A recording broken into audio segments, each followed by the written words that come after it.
To my gam gam, Olivia. Let's hear it for the crazy old bat who paid for all this.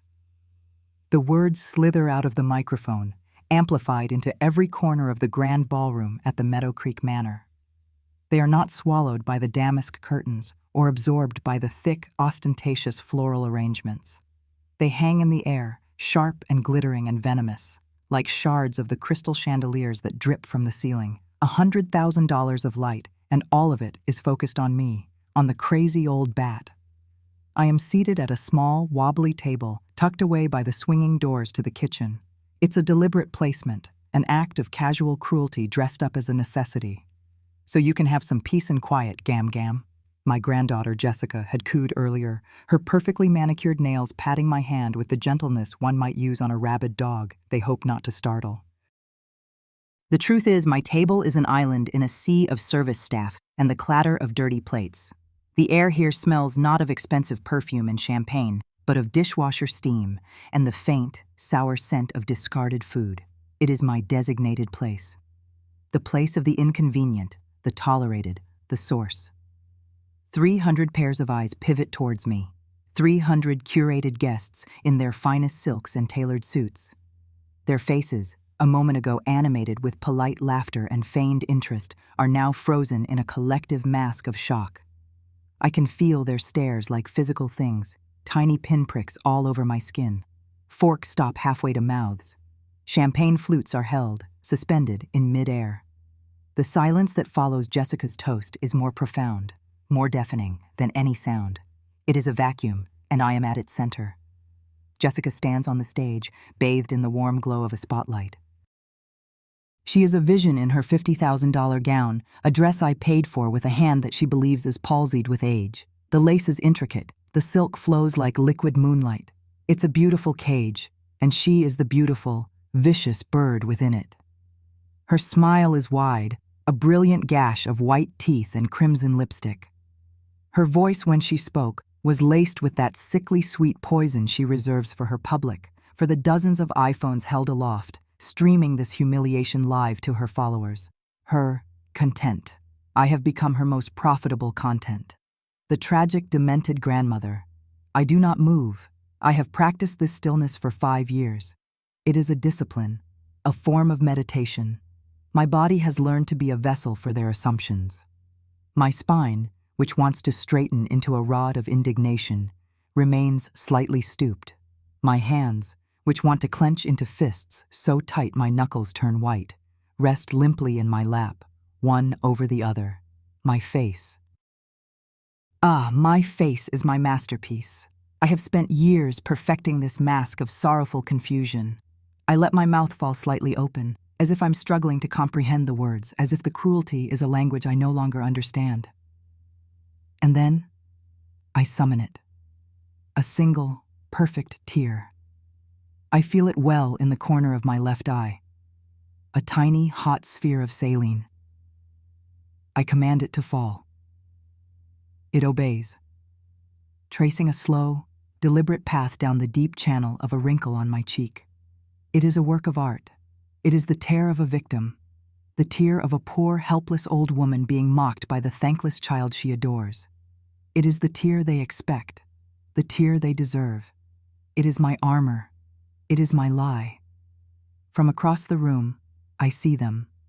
My son, Mark, and his wife, Karen. They are not looking at me. They are looking at each other. Mark, my only child, the boy I once held in my arms, has grown soft in every way. Soft in the belly, soft in the chin, soft in the spine. He raises his glass, not in a toast, but in a small, affirming gesture to his wife. And Karen, her face is a triumph of cosmetic engineering, tight and smooth and utterly unreadable, except for the look in her eyes. It's a look I know well. It is the look of a victor, a smug, satisfied glint that says, "We've won. It's all ours." They share this glance, this silent, ugly communion of greed, believing themselves to be unseen, unjudged. They believe I am a ghost in my own life, a walking wallet with failing memory. They have no idea how clearly a ghost can see. The whispers start. A low rustle at first, from the tables in the back. Did she really just say that? Her own grandmother. That's just appalling. The pity begins to flow towards me, a thick, cloying river. I can feel it in the soft, sad eyes of the few who dare to look at me. They see a tragedy. They don't see the strategy. They see a frail old woman. They don't see the fortress behind her eyes. Let them whisper. Let them pity. Their shock is a tool. Their sympathy is a weapon. And I will use it all. Jessica is still talking, her voice now dripping with faux concern. "Oh, Gam, don't cry," she says, her voice a theatrical pout. "We all love you so much. We just have to have a little fun, right?" The iPhones capture her performance of a loving granddaughter, patiently dealing with a difficult relative. The narrative is set. She is the long-suffering saint. I am the senile burden. Her followers will lap it up. "You're so strong," they'll comment. "I couldn't do it." Her brand is built on my feigned weakness. I lower my head, a gesture of defeat. My gaze falls to my hands, still resting in my lap. The skin is thin, spotted with age, but the hands are steady. These are not the hands of a feeble woman. These are the hands that built an empire from a single idea, a single patent scrawled on a napkin late one night. The RX-7, the foundation of everything. The source of the money that paid for the dress, the chandeliers, the manor, the lie. My husband, Richard, took the credit. He built the company in his name, but the idea, the genius, the foundation of every single dollar they are spending, that was mine. A secret I have kept for 50 years, a secret I am about to share. My gaze flickers up again, past the pitying faces, past the smugness of my son, to the bride on the stage. She is laughing now, basking in the awkward attention. She has no idea what she has just done. She thinks she has scored a point in a game only she is playing. She thinks she has asserted her power over the crazy old bat. She doesn't understand the rules of the real game. She just triggered the final move. In the contract for the $500,000 I provided for this wedding, a contract my son Mark rushed me to sign, guiding my trembling hand, my lawyer Arthur insisted on a single, peculiar clause.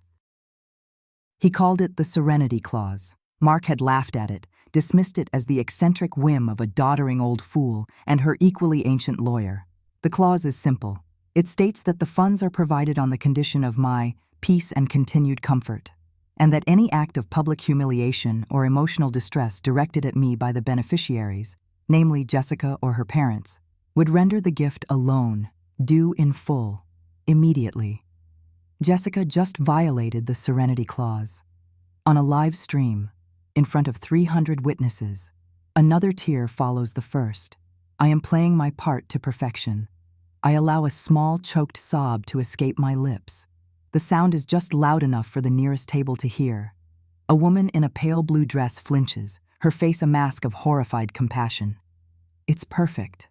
The more they pity me, the more righteous my eventual fury will appear. The deeper the hole they dig, the more satisfying it will be to watch them try to climb out of it. And for 5 years I have lived in the shadows of this house. They moved me from my master suite into a guest room, and then 6 months ago into the damp, converted storage room in the basement. They told me it was for my own safety, so I wouldn't fall down the stairs. The truth is, they didn't want their friends to see me. They didn't want the demented crone wandering into one of their dinner parties. They fed me leftovers, telling me my stomach was too sensitive for rich food. They controlled my finances, doling out a small allowance as if I were a child, all while bleeding my accounts dry for their cars, their vacations, their insatiable appetites. And I let them. I played the part. I stumbled. I forgot names. I stared blankly at walls. I allowed them to weave a fiction around me, to convince themselves and the world that I was no longer there. But in that basement room, after they were all asleep, the ghost would come alive. The dim light of a hidden laptop would illuminate the face of a CEO. The demented crone would become Olivia Sterling, founder and majority shareholder of Sterling Innovations, the true power behind the RX-7 patent. I have been watching them. I have been documenting everything, every extravagant purchase, every cruel word, every calculated act of theft. Jessica is finally leaving the stage. her $50,000 dress rustling with triumph. The band, taking this as their cue, begins to play a generic, upbeat song, a desperate attempt to inject some joy back into the poisoned atmosphere. People begin to talk again, their voices low and urgent. My humiliation is now the main topic of conversation at my own granddaughter's wedding. I look at my son, Mark, one last time. He avoids my gaze. He's talking to a guest now, a forced smile plastered on his face, trying to pretend that what just happened was a charming, if slightly off-color, family joke. He is weak. He has always been weak. He let his wife and his daughter turn his own mother into a prop and a prisoner. He will be the easiest to break. A waiter, a young man with kind eyes, approaches my table. "Ma'am, can I get you anything? Some water?" I look up at him, and for a moment, I let the mask slip. I give him a small, genuine smile. "No, thank you, young man," I say, my voice, for the first time tonight, clear and steady. "I have everything I need." He looks surprised by the clarity in my voice, but he just nods and backs away. The moment is over. The mask is back in place, but the fire is lit. My sorrow is a facade. My grief is a weapon. And my dementia is a lie that is about to end. The single tear on my cheek has dried, leaving no trace. But my eyes, unseen by the crowd, are as cold and hard as the diamonds they so greedily covet. They thought this toast was an ending. My ending. They are so very wrong. It's a beginning. Theirs. My name is Olivia Sterling. I am 72 years old. To my family, I am a ghost that haunts the hallways of the mansion I paid for, a walking wallet with a fading memory. I am the whisper of shuffling feet on the marble floors they chose, a shadow they catch in the corner of their eye and quickly dismiss.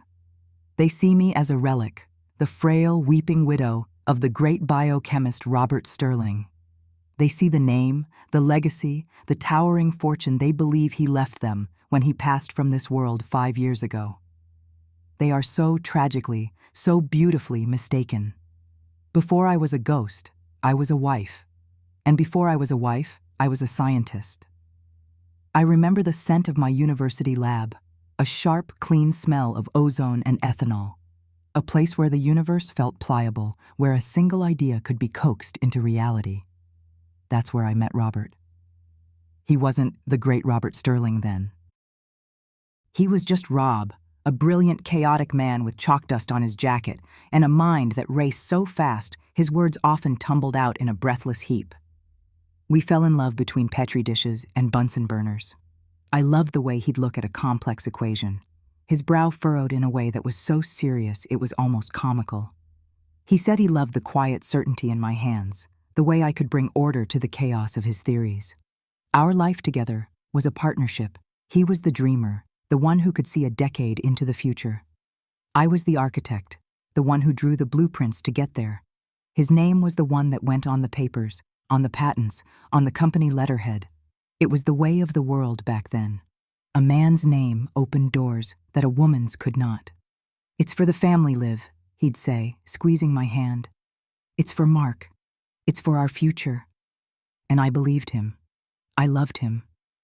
So I let my name fade into the background, becoming Mrs. Robert Sterling, the quiet, supportive wife. I traded my lab coat for an apron, my research for raising our son, Mark. I poured all of my ambition, all of my meticulous planning, into building a perfect life for them. I hosted the dinner parties that charmed investors. I managed the household that gave Robert the peace to think. I raised a son who I hoped would inherit his father's brilliance and my quiet strength. I never once thought of it as a sacrifice. It was just love. It was the foundation upon which our entire world was built. When Robert died, that foundation crumbled. The grief was an ocean, vast and suffocating. For weeks, the world was a blur of black clothes and hushed condolences. Mark, my son, held my arm at the funeral, his grip firm. "Don't worry, Mom," he'd whispered, his wife Karen nodding solemnly beside him. "We'll take care of you. You won't have to be alone." I saw it as a lifeline. The thought of rattling around in that big house, a house now haunted by the absence of Robert's booming laugh, was unbearable. So I agreed. I sold the home where I had raised my son, the garden where I had taught him to name the flowers, the kitchen filled with the ghost scent of Robert's favorite pot roast. I packed up a lifetime of memories into boxes and moved in with Mark and his family. I thought we would be a family again, 3 generations under one roof. I thought I would spend my golden years listening to the laughter of my granddaughter, Jessica, offering the wisdom and comfort that only a grandmother can. Instead, I became their inconvenient heirloom, an antique piece of furniture that they were obliged to keep but didn't quite know where to put. The move itself was the first sign. My favorite armchair, the one Robert and I had picked out together, the one with the worn spot on the arm where my hand always rested, was deemed too old-fashioned for their minimalist decor. It was relegated to the basement, along with my books and the photographs of a life they didn't seem interested in remembering. "We'll find a place for them, Mom," Mark had promised, but he never did. The illusion of family shattered piece by piece. My role shifted subtly at first. It started with Karen asking, "Olivia, since you're not doing anything, would you mind just folding this load of laundry?" It soon became my unspoken duty. I was the live-in cook, cleaner, and gardener. My days were measured in chores, my worth determined by my utility. My son, the boy whose scraped knees I had bandaged and whose nightmares I had soothed, now looked at me with an appraising eye, as if calculating my upkeep. Then came the money. It was presented as a kindness, a way to unburden me. Mark sat me down at their enormous dining table, a stack of papers between us. "Mom, you shouldn't have to worry about finances at your age," he said, his voice dripping with false concern. "Let us handle the estate. We'll make sure you have a generous allowance, more than you'll ever need." An allowance. From my own money. From the fortune that I had helped build in ways he could never imagine. But I was still lost in the fog of grief, too tired to fight. So I let them. My allowance was a pittance, a few $100s a month, doled out as if from a king to a court jester. It was enough for my prescriptions and perhaps a new skein of yarn, but not enough for dignity, not enough for independence. I was a prisoner in a gilded cage I had paid for. And to justify it all, to themselves and to the outside world, they needed a narrative. They needed a reason why a capable, intelligent woman would willingly surrender her autonomy. The lie began with a whisper. I had a moment, a genuine one, in the grocery store a few months after Robert's death. I couldn't remember what I had come for. The grief was a physical weight, pressing down on my mind, making simple thoughts feel impossible. Jessica, who was with me, rolled her eyes and sighed dramatically. "Grandma's having one of her moments again," she'd later tell her parents over dinner. "They seized on it. They cultivated it." Mom's mind started to go right after Dad passed, Mark would tell friends with a sad shake of his head. The shock was just too much for her. Every minor lapse, every misplaced set of keys, every forgotten name was no longer a normal part of aging, but a symptom, a confirmation of their diagnosis. It was a convenient fiction, one that made their control seem like compassion, their greed like responsible stewardship. They were simply caring for their poor, confused mother. For the first year, I fought it. "There's nothing wrong with my mind, Mark," I'd insist, my voice sharp. But my protests were met with pitying smiles and condescending pats on the hand. "Of course, Mom, of course." They would exchange knowing glances over my head, their silent communication a wall I could not breach. To argue was to seem frantic, hysterical, further proof of my decline. It was a masterful, cruel trap. And then, one evening, as Karen was explaining to me for the third time how to use the new television remote, speaking slowly as if to a small child, I saw it. I saw the power in their perception. If I was invisible, I could watch. If I was mad, I could listen without suspicion. If they believed me to be a frail, confused old woman, they would never, ever see me coming. It was in that moment that a cold, hard resolve began to form in the pit of my stomach. The grief receded, replaced by something else, something steely and sharp. I stopped fighting. I learned to inhabit the role they had written for me. I began to practice the part. I would let my gaze go distant, my hands tremble slightly as I reached for a glass of water. I would ask the same question twice in a conversation, then apologize with a flustered, "Oh, my silly old brain." I played the part of the fading matriarch so perfectly that they never questioned it. They would discuss their lavish spending, their vacation plans, their contempt for me, right in front of my face, assuming the words just washed over me, unheard and unremembered. But I heard every word. I remembered every slight. I became a ghost in my own home, a silent archivist of their cruelty, and inside the shell of the mad old woman, I began to draw my own blueprints. Not for a family, not anymore, but for a reckoning. My world had shrunk, its edges defined by the lens of a smartphone. Jessica, my granddaughter, had found my true purpose in her new world order. I was no longer a grandmother, a matriarch, or even a person. I was a prop, a recurring character in her carefully curated online tragedy series titled Caring for Gam Gam. The ritual began 3 times a week.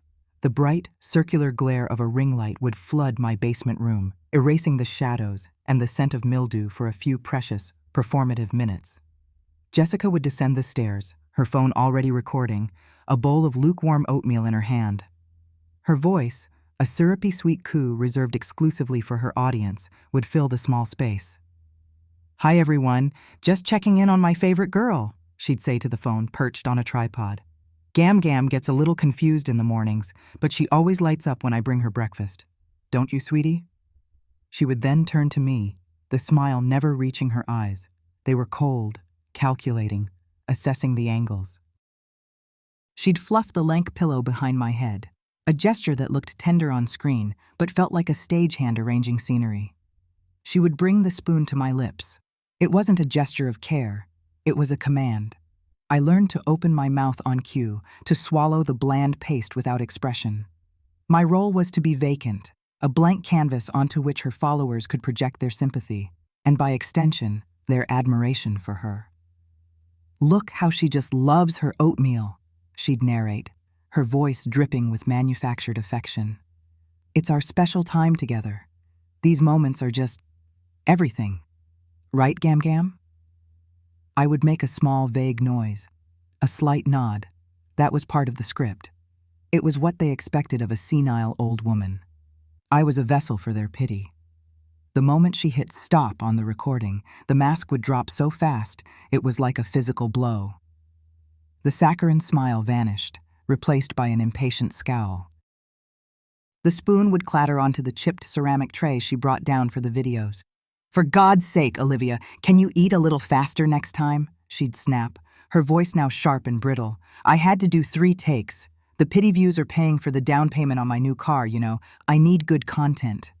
She would scroll through the comments on her previous video, reading them aloud not for my benefit, but for her own ego. "Jessica, you're an angel on earth. Your Gam Gam is so lucky to have you. I wish I could be as patient and loving as you are. See?" she'd say, looking at me with disdain. "This is what sells. So next time, try to look a little sadder, a little more lost. It's more authentic, more engagement." I would just sit there, the oatmeal turning to glue in my stomach. She didn't want my authenticity. She wanted a caricature of my suffering. My humiliation was her currency. My staged helplessness was her brand. One day, she brought her boyfriend, a vapid young man with slicked-back hair named Chad, to help. He held the phone while Jessica performed her act of devotion. "Isn't she the best?" Chad said, his voice booming in the small room. "Such a good heart." Jessica preened, spoon-feeding me a mouthful of applesauce with exaggerated care. "She's my world," she sighed dramatically for the camera. Off camera, while she was setting up for another shot, Chad leaned against the wall, looking me up and down like I was a piece of furniture. "You know," he said to Jessica, loud enough for me to hear perfectly, "if you position the camera lower, it makes her look smaller, more fragile. You'll get way more awe comments." Jessica's eyes lit up. "Oh my God, Chad, you're a genius." They spent the next 10 minutes adjusting the tripod, discussing me as if I weren't there. I was a subject, an object, a problem of lighting and angles to be solved for maximum emotional manipulation of a faceless audience. My existence was reduced to a tool for generating likes. My life outside the camera's glare was a tapestry woven from 1,000 daily humiliations. Each one was a small, silent cut, not deep enough to kill, but frequent enough to make you bleed out slowly. The family meals were the most elaborate torture. I could hear them from my basement room, the sounds of their life drifting down through the floorboards. The clink of heavy silverware on fine china, the pop of a cork, the murmur of conversation punctuated by Karen's shrill laughter. I could smell the rich aromas of their catered dinners: rosemary-crusted lamb, seared scallops, truffle risotto. Their table, the grand mahogany heirloom that had been in my family for generations, was always set for 4. Mark at the head, Karen to his right, Jessica and her flavor-of-the-week boyfriend opposite them. There was never a fifth-place setting. There was no chair for me. My meal would arrive later, delivered by whichever of them drew the short straw. It was always their leftovers, scraped onto a single chipped plate. Sometimes it was a sliver of overcooked steak, cold and greasy. Other times, a spoonful of congealed pasta. One evening, after I heard them raving about a lobster dinner, my plate arrived with a few limp asparagus spears and a small broken piece of a bread roll. I was to eat it there, in my damp closet of a room, perched on the edge of my cot. The plate was always accompanied by a plastic cup. They drank from crystal wine glasses. I drank tap water from plastic that smelled faintly of the factory it came from.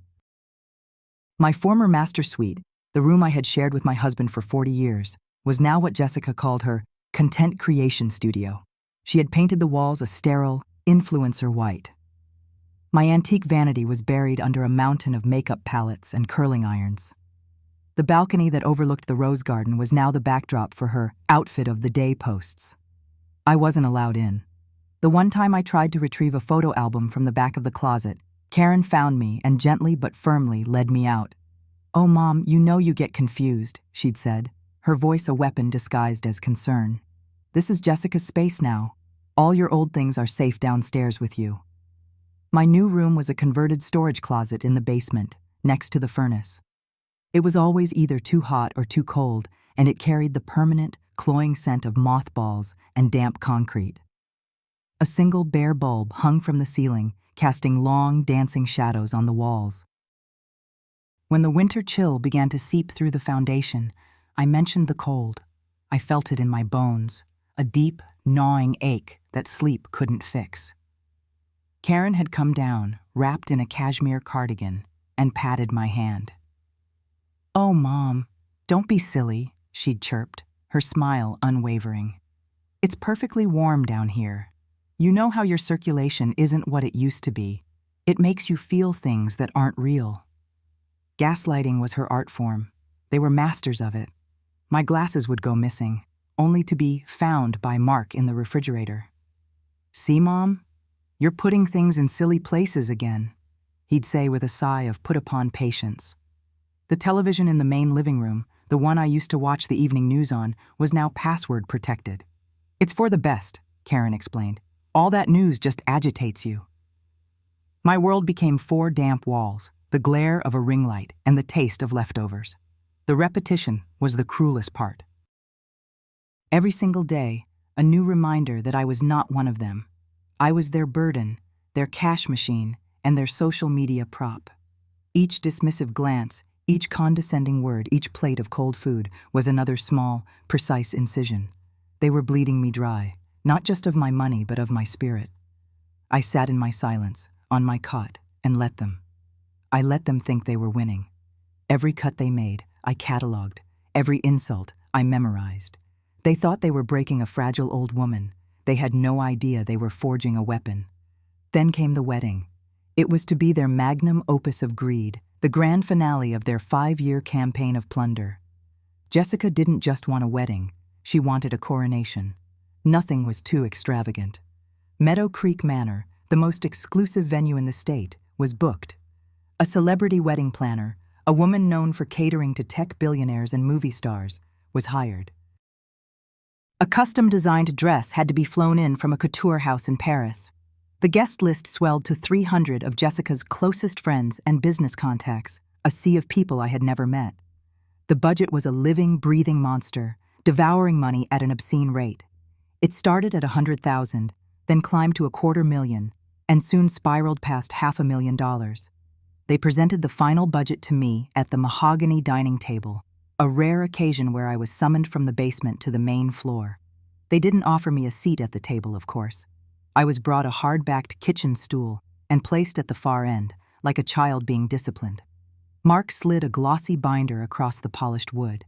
It was filled with invoices and contracts, each number more staggering than the last.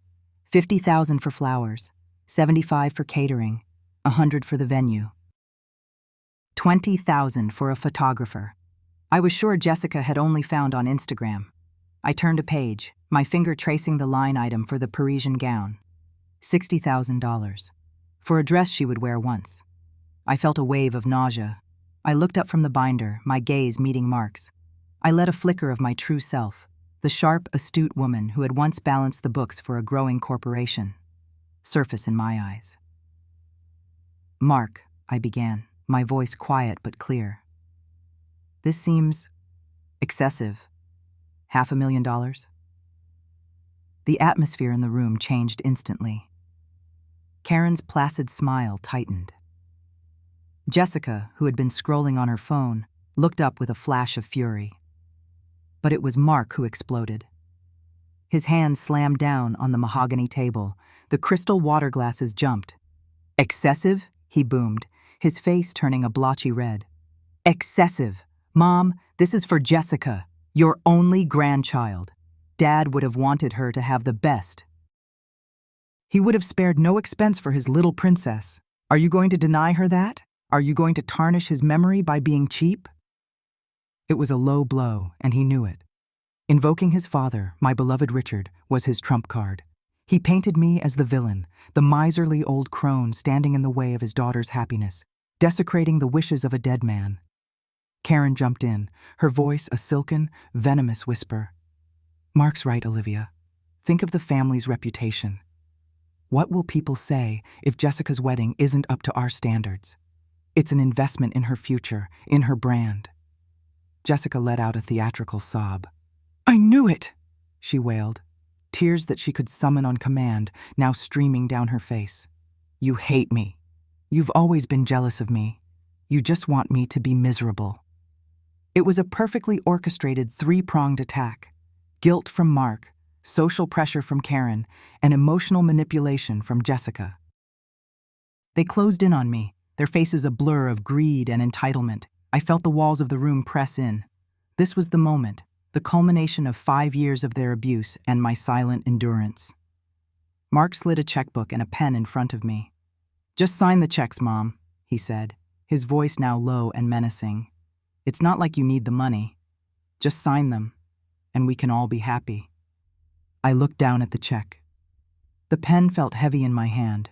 I let my hand tremble. I let it shake with a weakness I had perfected over 5 long years, a palsy born of performance. I looked up at them, my eyes wide and cloudy, the very picture of a confused, defeated old woman. I let a single, solitary tear trace a path down my wrinkled cheek. It was my finest performance yet. I hunched over, my fingers fumbling with the pen. Mark guided my hand to the signature line. "Right here, Mom, just like we practiced." With a shaky, spidery script, I signed the first check, and the next. And the next. Each signature was a nail in their coffin, though they saw it as the key to their kingdom. They exchanged triumphant glances over my bent head.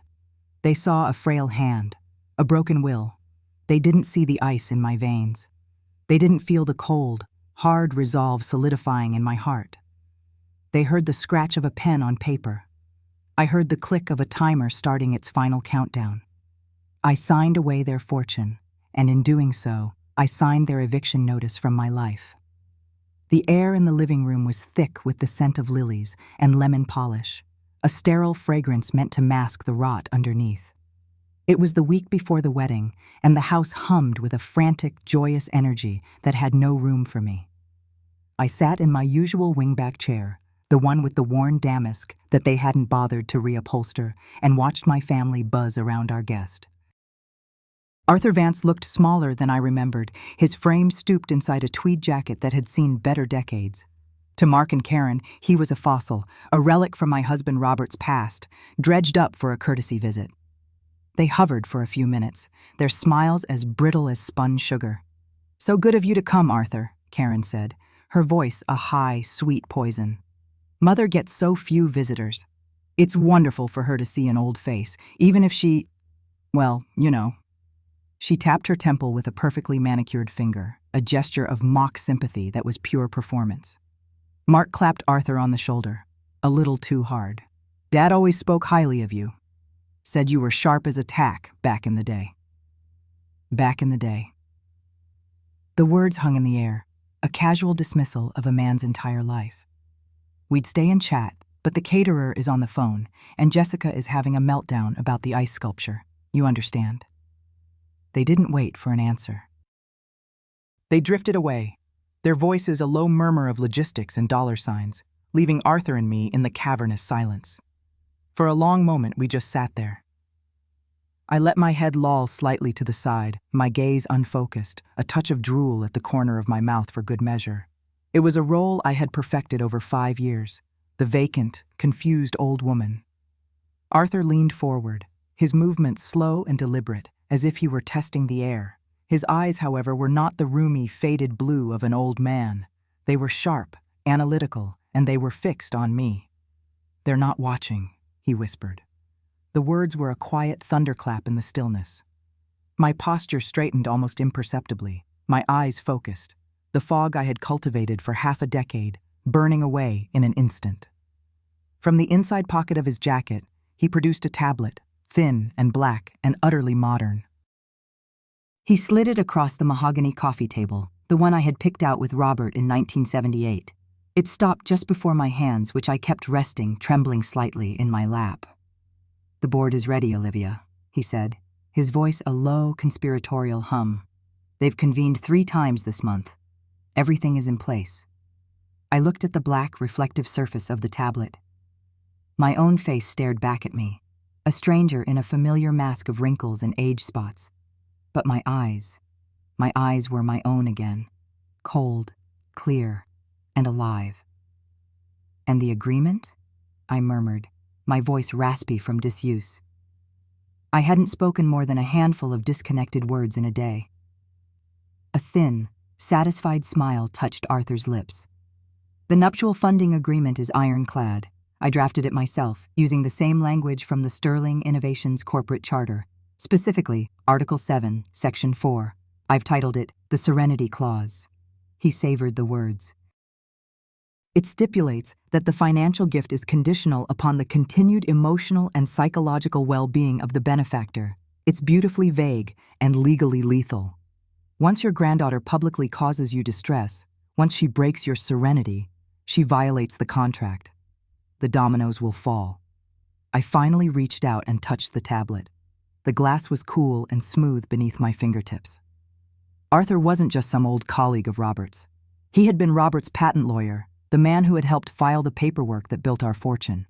And for the last 2 years, he had been my secret weapon, my co-conspirator, the only other person on earth who knew the woman I truly was. His visit, however, did not go unnoticed. Mark's paranoia was a living thing, a restless creature that paced the halls of the mansion he believed was his. He saw threats in every shadow, and an old lawyer visiting his demented mother a week before the family cashed its biggest check yet was a shadow he couldn't ignore. 2 days later, I was in my basement room. They called it the garden suite, a cruel joke for a windowless space that smelled of damp earth and forgotten things, when I heard his voice from the kitchen directly above me. The floorboards were thin. I heard everything. "I don't care what he said. I want you to look again." Mark snapped into his phone. There was a pause. I could picture him pacing, his free hand slicing through the air. "A corporation? Sterling Innovations? Who the hell are they?" "It's a family trust. It's always been a family trust." Another pause. This one longer. I pressed my ear against the cold, damp concrete of the ceiling support. What do you mean, airtight? I'm his son, I'm her son. What do you mean we can't touch the Capitol? His voice was rising, a wire pulled too tight. Fine. Fine, so the Capitol is untouchable for now, but the interest, the dividends, that's all controlled by her, isn't it? It flows through her accounts. I heard the clink of a glass being set down hard on the granite countertop. Then that's what we have to control, he said, his voice dropping to a low, dangerous growl. We need to control the source. Get me the paperwork. We're moving up the timeline. I've got an appointment for her with Dr. Albright next week, right after the wedding. A routine checkup. He's sympathetic. We'll get her declared legally incompetent. Then it won't matter what corporate entity is managing the trust, because I'll be managing her. A cold dread, slick and oily, seeped into my bones. Dr. Albright. I knew the name. He was a vulture in a white coat, a man who specialized in helping wealthy families manage their problematic elders. The wedding wasn't just a party. It was the finish line of a race I hadn't fully realized I was running. And Mark wasn't just greedy. He was plotting to erase me legally, to turn my carefully constructed charade into a court-ordered reality. The atmosphere in the house shifted. The frantic joy was replaced by a cloying, suffocating concern. It was a targeted campaign, an emotional war, and I was the sole objective. Karen and Jessica became my jailers, their kindness a more terrifying weapon than their cruelty had ever been. It started with small things. My reading glasses, which I kept on the nightstand in a pathetic attempt to maintain one small private ritual, vanished. I didn't let my panic show. I shuffled around my small room, patting surfaces with a trembling hand, playing my part. An hour later, Jessica appeared at my door, a vision in yoga pants and feigned sympathy. "Looking for these, Grandma?" she asked, holding the glasses between two fingers as if they were contaminated. They were perched on top of her head. "You left them in the refrigerator." Silly goose. She smiled, but her eyes were chips of ice. "We're really worried about you." A few days later, my favorite shawl, a soft cashmere Robert had given me on our 30th anniversary, was gone. It was the one piece of him I still allowed myself to cherish. I searched my room, the familiar wave of staged confusion washing over me. Later that evening, Karen found it. It was on the floor of the mudroom, damp and smelling of wet dog. "Olivia, you have to be more careful," she chided, her voice dripping with condescension. "You're losing things constantly. It's getting worse." The final act of the offensive came the night before the wedding rehearsal. I was in my room, trying to read the fine print on the tablet Arthur had given me, when Jessica came in without knocking. She was holding a small framed photograph. It was a picture of me and a baby Mark, taken a lifetime ago. I kept it hidden in a shoebox with the few other mementos they hadn't packed away or sold. "Found this in the trash can in the laundry room," she said, her voice a theatrical sigh. She placed it on my small table. "Grandma, you're throwing away memories now." I just looked at her, my face a mask of bewildered sorrow. She knelt down in front of me, taking my hands in hers. Her grip was surprisingly strong. "We're just so worried this is all becoming too much for you," she whispered, her eyes wide and earnest for an imaginary audience. "The house, the money, it's a lot to handle. Maybe after the wedding, after all the excitement is over, we should find a nice, quiet place for you. Somewhere you can be safe. Somewhere people can take care of you properly." The threat was no longer veiled. It was a stark, brutal promise. A quiet place. A nursing home. A place where my act would become my prison. Where the key would be thrown away by my own family. And for the first time in 5 years, a tremor of genuine, gut-wrenching fear shot through me. I saw it all. The sterile room, the condescending nurses, the sedatives to keep me placid, the slow, agonizing fade into the oblivion they had designed for me. Was this revenge worth it? Was reclaiming my money worth losing my mind? For real this time? The doubt was a bitter acid in my throat. I felt myself falter, the lines between the role and reality blurring into a terrifying gray. That night, sleep was impossible. The fear Jessica had planted in me had taken root, its thorny vines wrapping around my resolve. I needed to remember why I was doing this. The money was one thing, a fortune they had squandered and I intended to reclaim. But there had to be more. I needed an anchor, something to hold on to in this storm of doubt. In the dead of night, I slid off my cot and unlocked the one trunk they had allowed me to keep, a battered steamer trunk filled with Robert's old academic life. Papers, textbooks, research notes. I had kept it all, not out of sentiment, but because I couldn't bear to see his mind, the mind I had once loved so fiercely, sold for pennies at an estate sale. I ran my fingers over the dusty spines of chemistry journals and physics textbooks. My plan felt thin, fragile. Maybe Mark was right. Maybe I was just a bitter old woman, clinging to a past that was gone. I needed to steel myself. I needed to remember the man Robert had become, not just the man I had married. My fingers brushed against a thick, heavy volume, an advanced text on organic synthesis. It felt different, thicker than I remembered. I pulled it out. Tucked between the pages on polymer chemistry, almost invisible, was a small, leather-bound journal. I had never seen it before. It wasn't one of his lab notebooks. Those were meticulously labeled and cataloged. This was small, personal, and bound in soft, dark calfskin. My heart began to beat a slow, heavy drum against my ribs. With trembling hands, I opened it. The handwriting was Robert's, but it was frantic, jagged, nothing like his precise academic script. It wasn't a log of experiments. It was a log of his life, of his secrets. My eyes scanned the pages, a chronicle of betrayals written in fountain pen. There were names of women I didn't know, notations of clandestine meetings, descriptions of lies he had told me, all jotted down as if purging them onto the page would absolve him. It was sickening, a portrait of a stranger who wore my husband's face. But I forced myself to keep reading, page after agonizing page. And then I found it.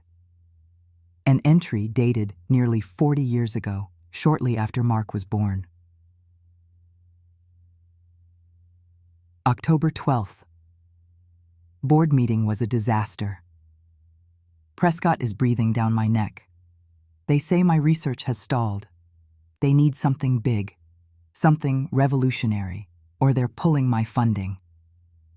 My breath hitched. I remembered that time. The pressure he was under. The sleepless nights. I had just finished my postdoctoral thesis, a groundbreaking piece of work on gene therapy catalysts, but Mark was a colicky baby, and my research had been packed away in boxes, relegated to the attic while I navigated the exhausting world of new motherhood. I turned the page. Robert's script was nearly illegible, a frantic scrawl across the paper. Found her thesis in the attic, looking for old tax records. It's brilliant. It's the key. A synthesized catalyst. She calls it RX-7. It's a quantum leap. She has no idea what she's sitting on. Too busy with the baby to even think about it. I felt the blood drain from my face. The air in the basement grew thin, cold. I couldn't breathe. The final soul-crushing entry was from a week later. Filed the provisional patent this morning. Under my name, of course. Robert Sterling, inventor of the RX-7 compound. It will save the company. It will make me a legend. She'll never know. By the time she ever gets back to her work, it will be my discovery, my legacy. I had to do it. For us. For the family. The journal slipped from my fingers and fell to the concrete floor with a soft thud. The sound echoed in the profound silence of my tomb. RX-7. The revolutionary gene therapy patent that was the bedrock of our entire fortune. The discovery that had made Robert Sterling a titan of the pharmaceutical world, that had funded this mansion, their lavish lives, this $500,000 wedding. It wasn't his. He hadn't discovered it. He had synthesized it from my postdoctoral thesis. My work, my mind, my discovery. He hadn't just been unfaithful. He hadn't just lied about money. He had stolen my life's work. He had stolen my name, my contribution to the world, and built his entire kingdom on top of it, leaving me to be the quiet, supportive wife, the mother of his son, a footnote in my own story. The fear that had plagued me just hours before vanished, burned away by a fury so pure and so cold it felt like ice forming in my veins. The tremor in my hands stilled. My resolve was no longer a fragile thing to be bolstered. It was forged now, in the heart of the ultimate betrayal. This was never about the money. Not really. It was about reclamation. It was about taking back the name he had stolen from me, the legacy he had buried. The wedding was no longer just a stage for revenge. It was a courtroom where I would be the judge, the jury, and the star witness in the trial of my own life. The next morning, the tablet buzzed. It was a secure message from Arthur. My hands were steady as I typed in the password. His words appeared on the screen, stark and without preamble. Olivia. There is a complication, a major one. I've been digging through the estate archives, the documents you signed in the months after Robert's death. Mark was thorough. A new message appeared. He had you sign a stack of papers. Just estate formalities, I'm sure he said. Buried in the middle of a standard tax filing was a durable power of attorney for healthcare. It's expertly hidden, but it's legally binding. He's had it all this time. I stared at the screen, the words blurring for a moment. Power of attorney. I remembered that day. The blur of grief, the endless stacks of documents, Mark's gentle hand on my shoulder, guiding my own to sign here and here and here. Don't worry, Mom. It's just to settle Dad's affairs. Arthur's final message was a death sentence. Olivia, you need to understand what this means. With Dr. Albright's assessment, Mark doesn't need a court order. This document gives him the legal authority to make all of your healthcare decisions. He has the power to have you committed. He can sign the admission papers himself. The pieces clicked into place with horrifying clarity. The suspicious visit from Arthur. The paranoid investigation into the trust, the scheduled appointment with the crooked doctor, the escalating psychological warfare. It was all a prelude. Mark wasn't just building a case, he was loading a gun he had been holding for 5 years. The wedding, now less than 48 hours away, was no longer just my stage. It was my last stand. It was the final, non-negotiable deadline before Mark could legally checkmate me, before he could sign a single piece of paper and have me locked away, silenced, forever. My carefully constructed mask of a madwoman was about to become my reality, not by a judge's decree, but by the stroke of my son's pen on a form I had signed in a fog of grief. I looked at the gilded wedding invitation that Jessica had mockingly left on my nightstand. The flowing script, the embossed manner, the date. It wasn't an invitation to a party. It was a countdown to my own oblivion. And I knew, with a certainty that settled deep in my soul, that I would either walk out of that wedding reception a free woman, or I would never walk free again. In the final week before the wedding, the house vibrated with a frantic, joyous energy that never reached my basement room. It was a frequency I could only observe, not feel. Up there, it was the crescendo of their grand symphony of greed. Down here, it was the quiet, steady countdown to my own overture. My performance, the one I had been rehearsing for 5 long years, was entering its final act. I had to be flawless. The role of the doddering, senile crone had become a second skin, but now I wore it like a royal mantle. I amplified my confusion, turning it from a passive state into an active, almost weaponized form of meekness. At the dinner table, amidst the chatter about floral arrangements and ice sculptures, my fork would clatter to the floor. Mark wouldn't even look at me, just sigh with that deep, put-upon weariness he had perfected. "Mother, for heaven's sake," he'd mutter, while Karen would shoot me a look of pure acid. A silent communication that I was, as always, an embarrassment. I would look down at my hands, my face a mask of befuddled shame. Good, I thought, as the maid stooped to retrieve the silverware. Feel impatient, feel superior. Your arrogance is the bedrock of my entire plan. I began misplacing things with strategic imprecision. My reading glasses would be lost for hours, only for Jessica to find them perched on my head, a discovery she would announce to the whole house with a cruel, patronizing laugh. "Oh, Grandma, you'd lose your head if it wasn't screwed on," she'd trill, patting my shoulder with a hand that felt less like a comfort and more like a brand. I would give her a watery, grateful smile. "Oh, thank you, dear. I don't know what I'd do without you." Inside, I was a block of Arctic ice. "You will soon find out exactly what you will do without me, child, and I suspect you will not do it well." The groom, a bland but wealthy young man named Kevin, became a particular target of my manufactured decline. I called him James, then Robert, then, on one memorable occasion, Arthur, the name of my lawyer. Mark's face had gone pale at that, a flicker of genuine alarm in his eyes before he smoothed it over. "No, Mother, his name is Kevin. Arthur is no one you need to worry about." He thought it was a random slip, a ghost from a past I could no longer grasp. He had no idea how close to the fire he was standing. I feigned a moment of lucidity, my eyes clearing as I looked at Kevin. "Oh, Kevin, of course. Forgive an old woman." I saw the relief wash over them all. They were so certain of their control, so sure of my weakness. They were shepherds leading a lamb to slaughter, never once suspecting the lamb had been a wolf all along. The rehearsal dinner was the apex of their smugness and my deception. It was held at a ridiculously expensive restaurant that Mark had booked to impress the in-laws.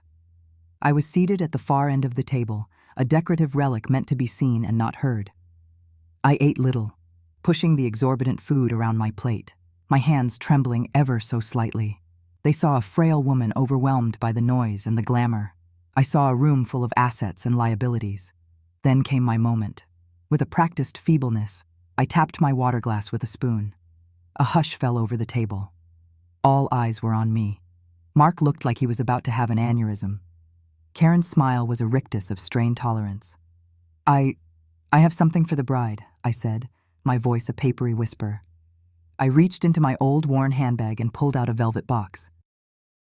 Inside, nestled on faded satin, was a necklace. It was a gaudy thing of gold-plated filigree and glass stones that caught the light with a cheap, desperate sparkle. "This," I announced, my voice cracking with faux emotion, "was your great-grandmother's. She wore it on her wedding day. I want you to have it, Jessica." It was, of course, a complete fabrication. The necklace was a worthless replica I had commissioned from a theatrical prop maker in a different state 3 months prior. The real heirloom, a delicate strand of pearls and diamonds, was locked away in a bank vault they didn't even know existed. Jessica took the box. I watched her face, a master study in micro-expressions. For a split second, a flash of pure, unadulterated disdain. She knew jewelry. She knew value. She knew this was cheap. But she was also a performer. Her face softened into a mask of saccharine gratitude. "Oh, Grandma," she breathed, her voice dripping with the fake sincerity she used for her TikTok videos. It's beautiful. Thank you. It means so much to me." She leaned over and kissed my cheek. Her perfume was cloying, a scent of synthetic sweetness that matched her personality perfectly.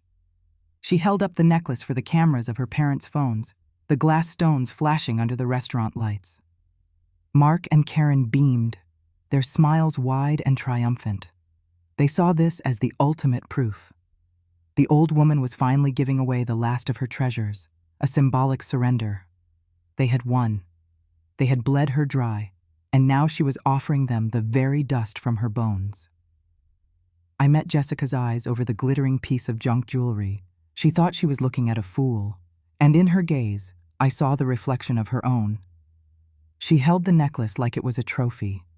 I let a single perfect tear trace a path down my wrinkled cheek. It was the most honest lie I had ever told.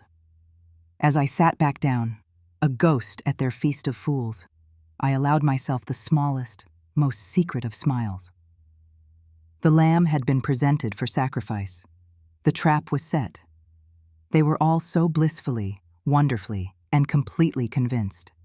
The moment the heavy oak door of my basement room clicked shut, the performance ended.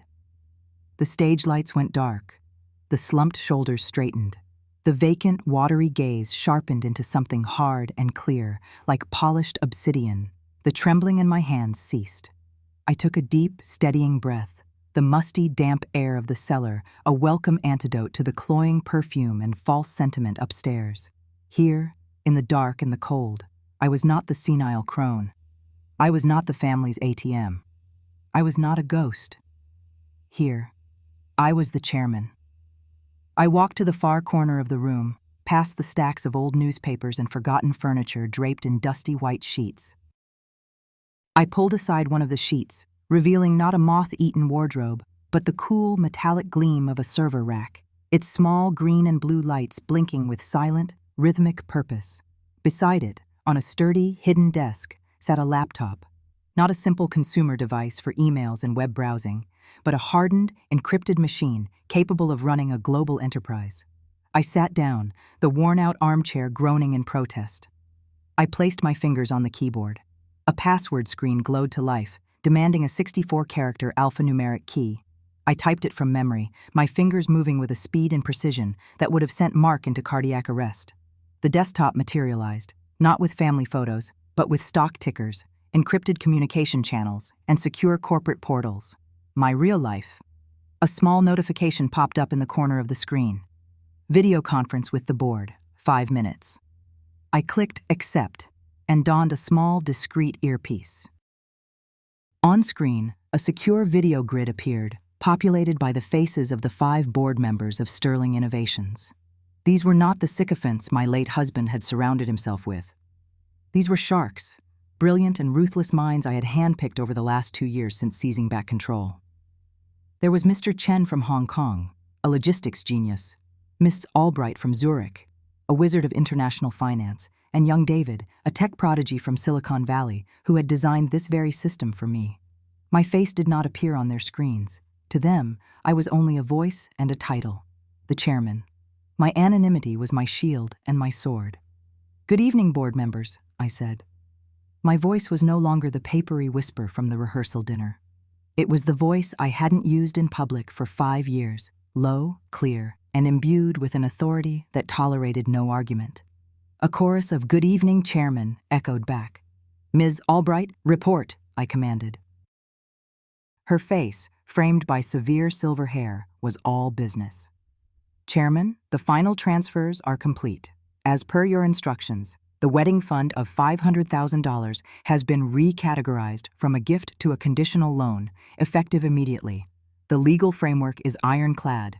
The promissory note is digitally signed and time-stamped, linked directly to the Tranquility Clause you drafted." "Excellent," I said. The Tranquility Clause. My beautiful, perfect little time bomb.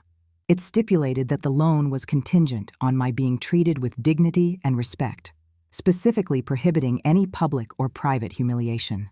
Jessica's speech at the wedding would not be a toast. It would be a default. "Mr. Chen, are the asset seizure teams on standby?" Chen nodded, his expression grim. "They are, Chairman. 2 teams, one for the Meadow Creek Manor property, one for the vehicles. They await your final authorization. The moment you give the word, the repossession protocols will activate. They can have the property cleared and secured within 12 hours. "And the accounts?" I asked, my eyes flicking to a separate window showing Mark and Karen's lavish credit card statements. "All linked to the Central Trust," Albright confirmed, "which, as of your final directive this morning, is now under your sole, direct control. Their access will be severed the instant the default is triggered.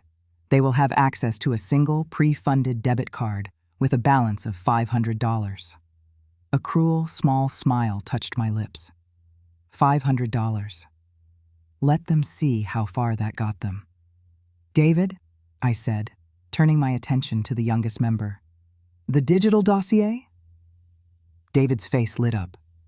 "It's a work of art, Chairman, if I do say so myself. I've been running the social media aggregation script since the engagement was announced." "We have everything." He shared his screen, and my command center was flooded with the garish, self-congratulatory world of my granddaughter. There was Jessica, posing with a magnum of champagne that cost more than my monthly food budget. The caption read, "Starting the wedding week right. You only live once. YOLO, / wedding vibes. Sterling wedding." There were posts from the caterer, the florist, the wedding planner, all tagging Jessica and Mark, all showcasing the obscene expense. Receipts for designer gowns, custom-made suits, even a ludicrously expensive Dove release ceremony. I had spent my nights meticulously curating this gallery of their hubris.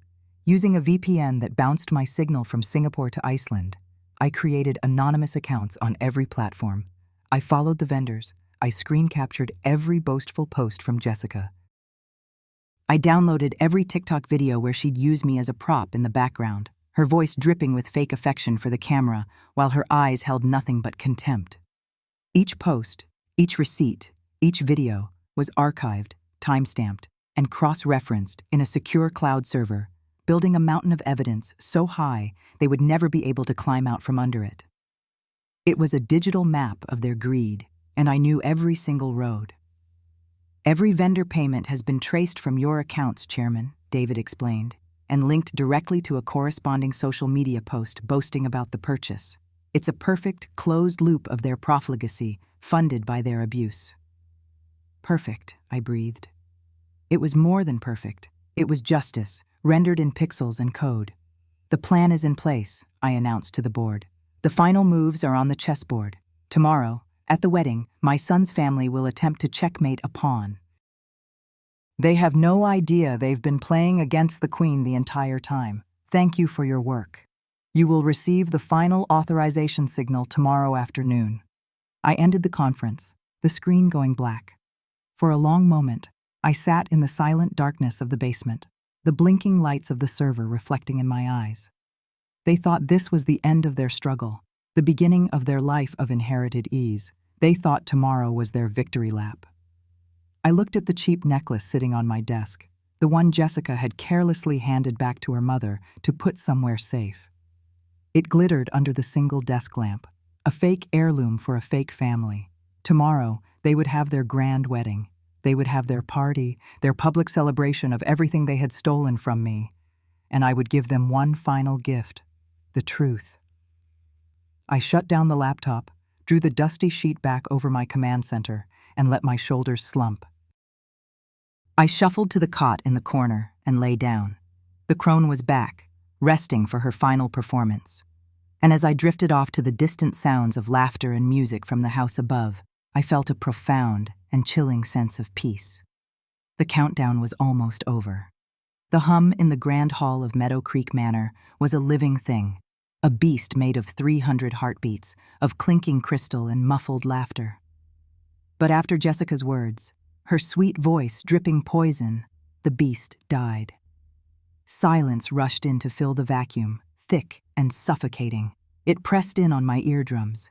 Every eye in the room was on me, a sea of pity, morbid curiosity, and second-hand embarrassment. They were waiting for the old crone to crumble, for the tears to flow as they always did on cue. A single tear did trace a path down my weathered cheek, a final, perfect performance for the cheap seats. But inside, where no one could see, the ice was spreading. The 5-year winter in my soul had reached its heart, and it was hard and pure and ready. They expected a whimper. They were about to get a reckoning. I don't weep. Not anymore. I rise. The movement is slow, not from frailty, but from deliberation. For 5 years, my spine has been a question mark, a physical manifestation of the confusion and grief they had assigned to me. Now, vertebra by vertebra, I uncurl it. It's a painful, creaking process, like an old ship's mast being raised after decades at the bottom of the sea. My shoulders, perpetually hunched in a posture of apology, roll back and lock into place. I lift my chin. The shuffling, ghost-like woman who haunted the halls of her own home is gone. In her place stands Olivia Sterling. I begin to walk. My feet, which had learned to shuffle and drag so convincingly, now find the floor with a firm, steady rhythm. The expensive Italian leather shoes I was permitted to wear, a prop for their generosity, make a soft, determined sound on the polished marble. Thump, thump, thump. A death march for their gilded life. I don't look at the guests. I look at my family. I see Mark, my son, his face a mask of confusion, a slight furrow in his brow as he tries to process this deviation from the script.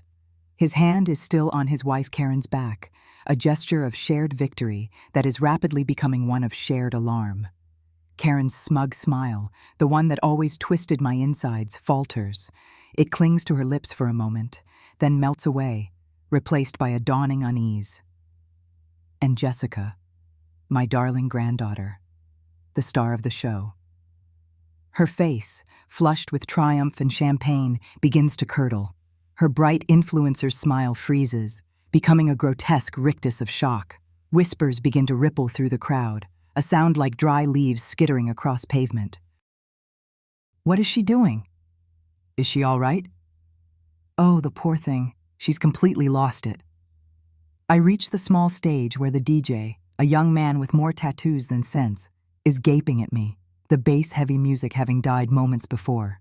He's holding the microphone loosely, as if he's forgotten what it is. I don't ask for it. I take it. My hand closes around the cool metal, and the weight of it feels like a scepter. It feels like power. I turn to face the room. The lights are bright, but I don't flinch. I have been living in the dark for so long that the glare is a welcome shock. I find Jessica in the crowd, her white dress a beacon in the stunned silence. Jessica, I begin. My voice. Oh, my voice. It startles even me. It is not the thin, reedy whisper they have cultivated and enforced for half a decade. It is not the quavering, uncertain tone of a woman lost in the fog of her own mind. It is a CEO's voice. It is the voice that once commanded boardrooms, that debated with Nobel laureates, that articulated complex scientific theories with unwavering clarity.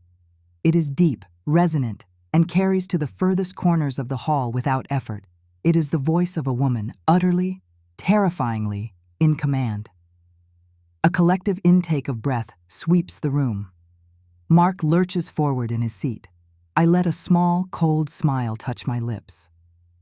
Thank you for your candor. The word hangs in the air, a drop of acid sizzling on silk. The irony is so thick you could taste it. The wedding, this monument to their greed, has stopped being a celebration. It has become a courtroom. And I am the judge, the jury, and the executioner. You mentioned the money, I continue, my voice slicing through the thick, horrified silence. Let's talk about it. The shift in tone is jarring, from personal to brutally transactional. I am no longer a grandmother. I am a creditor. The warmth has vanished from my voice, replaced by the chill of a bank vault. I see Mark's face, the color of old parchment. He knows, on some primal level, that the world has just tilted on its axis.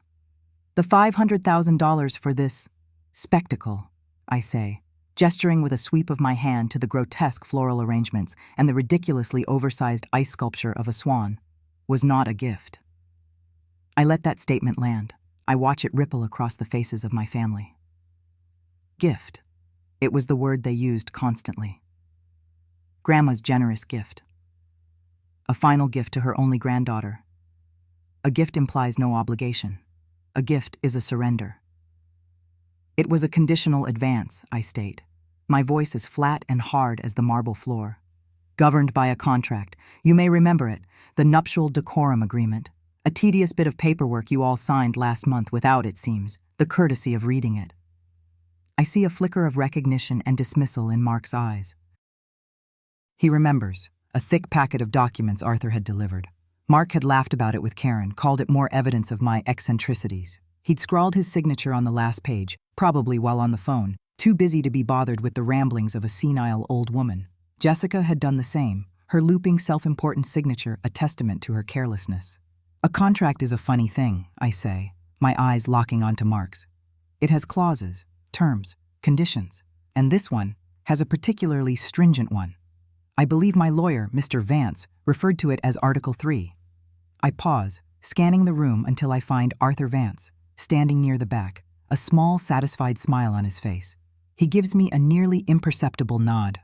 Article 3, I announce, my voice booming slightly through the speakers, making several guests jump. The Serenity Clause. It stipulates that the financial advance is offered on the condition of the benefactor's peace of mind and dignified treatment. It is immediately and irrevocably voided by any public act of cruelty, disrespect, or humiliation directed towards the benefactor. I pause, letting the legalistic words sink in before delivering the final, simple blow. Namely, me. The silence that follows is absolute. It is a perfect, crystalline silence in which you could hear a heartbreak, and then the sound of a chair scraping violently against the floor. Mark lurches to his feet.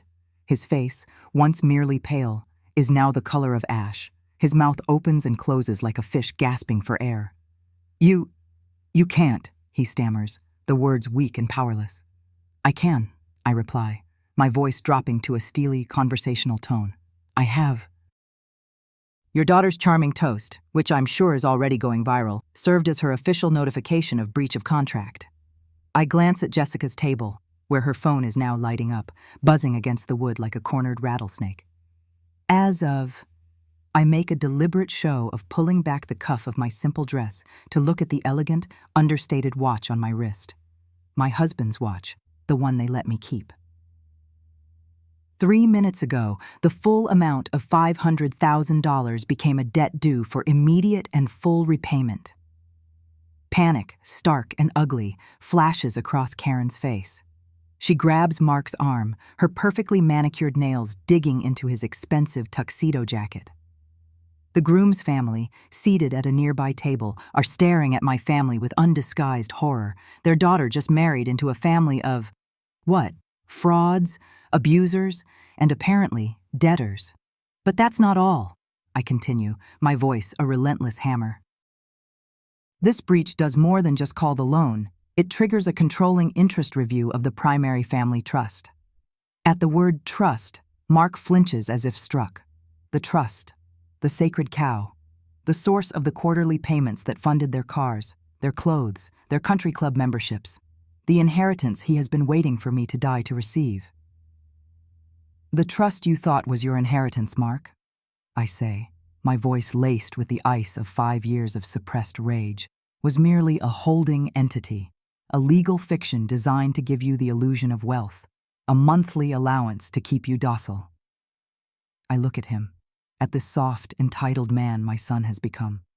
You thought you were a prince waiting for his kingdom. You were a glorified remittance man. I let him absorb that, watching the foundations of his entire identity crumble in his eyes. You see, the true source of this family's wealth, the bedrock upon which all of this was built, was not your father's. I let a beat of silence pass, a moment for the entire room to lean in. The patent for the RX-7 compound, I say, naming the revolutionary pharmaceutical that had made the Sterling name famous.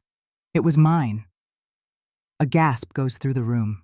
This was more than a family squabble over money. This was a rewriting of history. It was my research, my work, my discovery. Your father, my beloved husband, was a brilliant marketer, but he was not a brilliant scientist.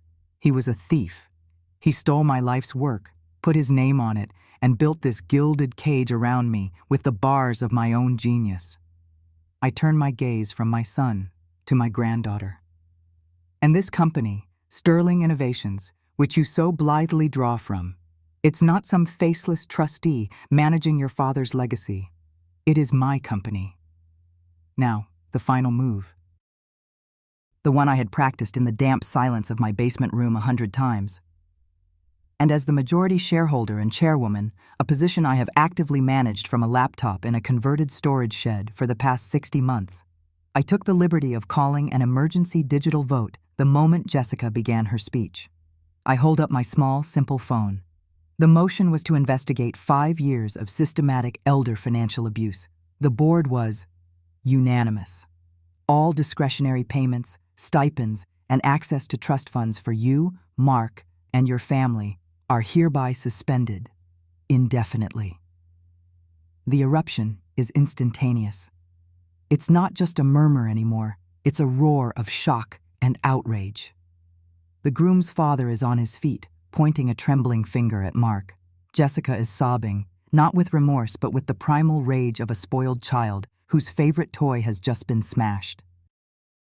Her phone is a blur of motion on the table, her carefully constructed social media empire imploding in real time as thousands of her fans watch her humiliation live.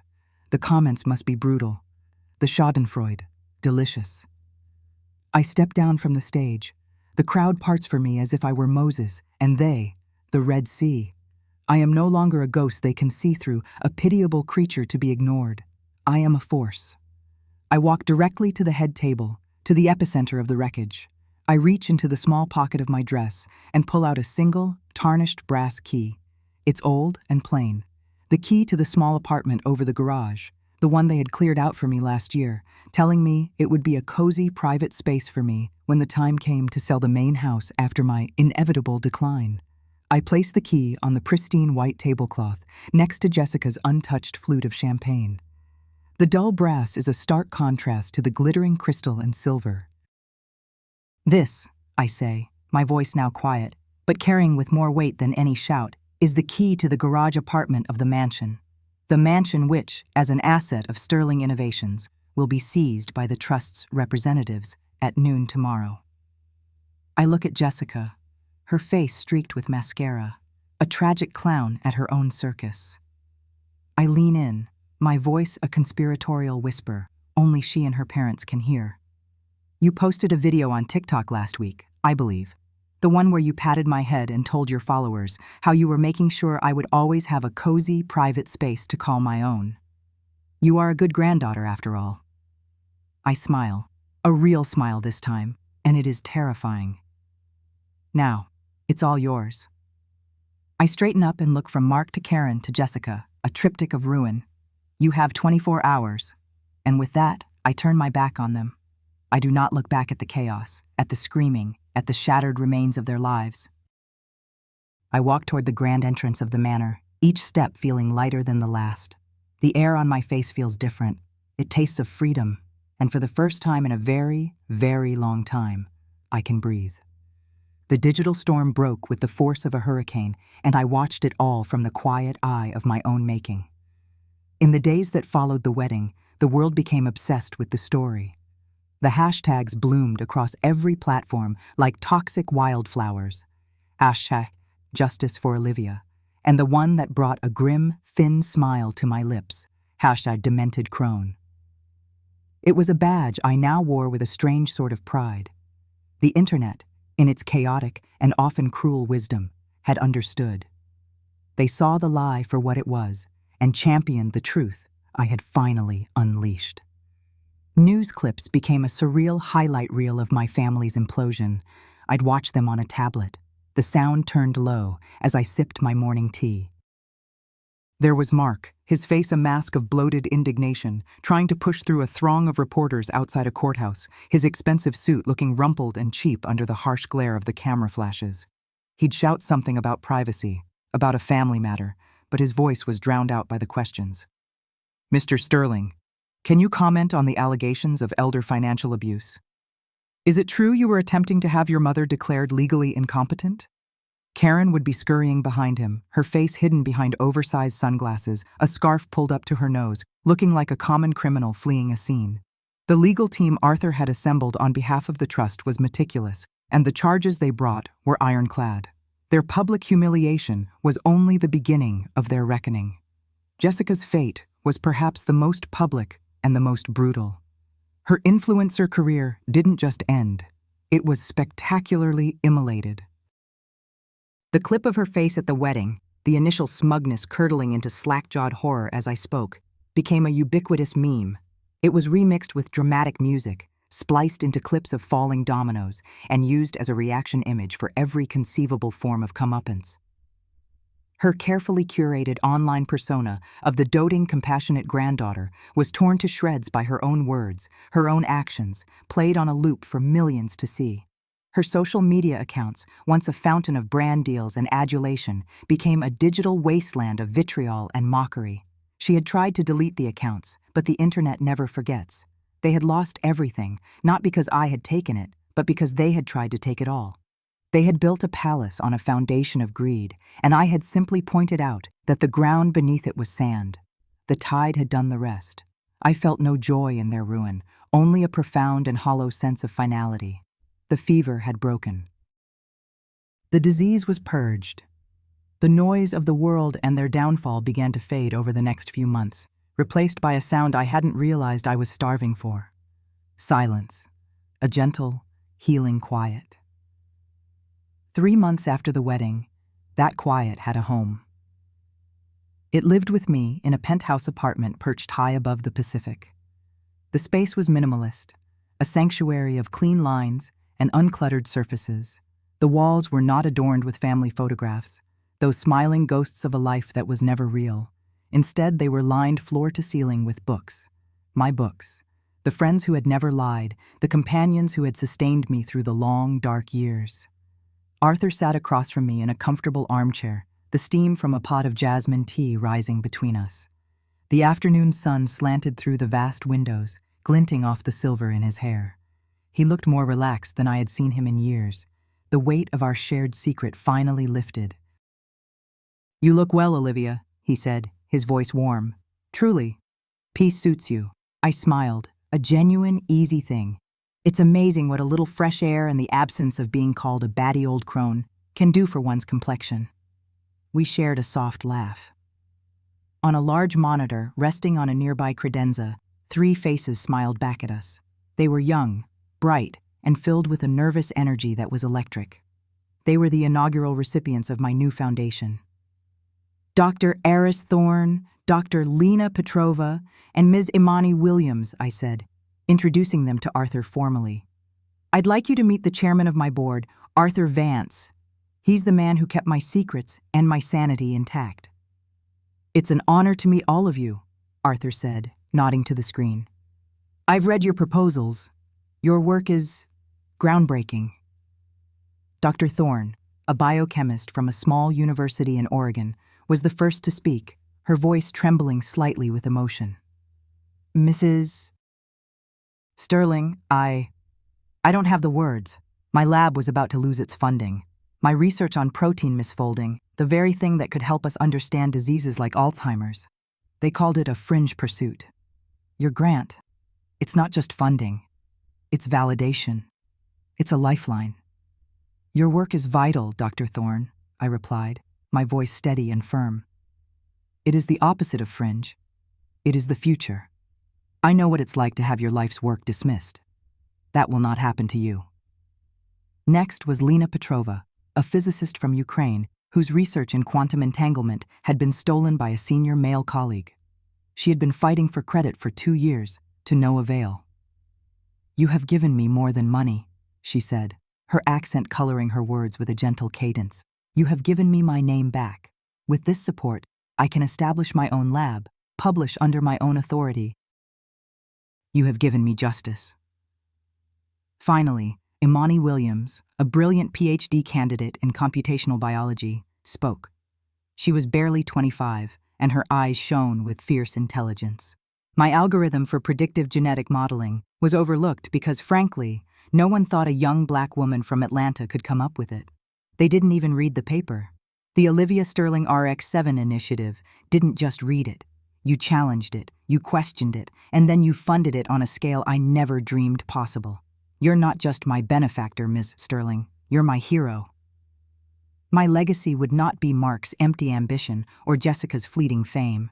It wouldn't be a name etched on a building they would have eventually sold. My legacy would be this. It would be the cure Dr. Thorne might discover. It would be the patents Lena Petrova would file in her own name. It would be the paradigm-shifting technology Imani Williams would create. It would be a legacy of empowerment, a debt paid forward to all the brilliant women whose lights had been hidden under a bushel. The RX-7 patent had been stolen from me, used to build a fortune that was then used to imprison me. Now, its power was finally being used, as I had always intended, to unlock the potential of others. The sun was a fiery smear on the horizon, bleeding orange and violet into the sea. I was walking alone on the beach, the cool, damp sand yielding beneath my bare feet. The wind was brisk, whipping strands of gray hair across my face, and I didn't bother to brush them away. It felt wild and cleansing. I had traded the stale, recycled air of a basement for the vast, salty breath of the ocean. It was a trade that had cost me a family, but had bought me the world. My pocket buzzed. The vibration was a jarring intrusion into the rhythmic crash of the waves. I pulled out the phone, a simple, modern device that I was still learning to use. A text message glowed on the screen. It was from a blocked number, but a preview of the text was visible. "Grandma, I know you blocked me, but I got a new phone. I am so sorry. Please, I have nothing left. Dad and Mom." The words hung there, a desperate, pleading paragraph from Jessica. A ghost reaching out from a tomb of her own construction. There was a time when those words would have twisted a knife in my heart. A time when the guilt, the obligation, the phantom pains of a mother's love would have compelled me to read on, to perhaps even reply. But that time was over. I looked at the preview, at the beginning of a litany of sorrow I did not need to hear. I felt nothing. No anger, no pity, no satisfaction. Just a vast, quiet emptiness, where the pain used to be. My thumb hovered over the screen for a long moment. Then, with a slow, deliberate press, I held it down on the message. A small menu appeared. I selected Delete. The message vanished without a trace. I didn't even get to see the end of her sentence. It didn't matter. Her story was no longer part of mine. Then I powered the phone off completely, the screen going dark and silent. I slipped it back into my pocket and stood facing the sea, breathing in the cold, clean air. It filled my lungs, a baptism. They called me a demented crone. The dementia was a lie, but the crone, she was real, and she was finally free.